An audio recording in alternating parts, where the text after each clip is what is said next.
I think it's an exciting time here in the Bronx because Fordham basketball, particularly on both sides. I mean, I know the fans here in the BX have seen so many great things from the women's program, but we finally have a men's team here in the BX that's doing big things too. Tell us a little bit about what's going on with Fordham men's basketball.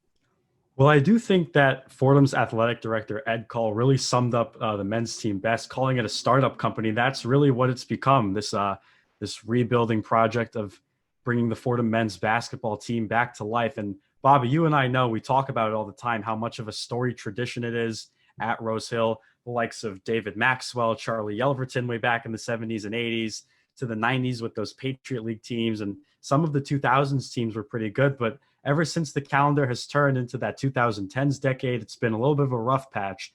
But now we're seeing Kyle Neptune come over from Villanova, and he's just reinvigorated the program with tremendous energy, and there's a lot of excitement. He brought in over 10 new players coming in from the transfer portal. Now, he took advantage, of course, with the NCAA changing their rules, having those players in those portals get instant eligibility. And that has been a really big thing for them, for the Rams. And two of those players I want to highlight, Antrell Charlton and Darius Quisenberry, two of the stalwarts in the Fordham starting lineup, have really been key to this team's 9-5 record so far here.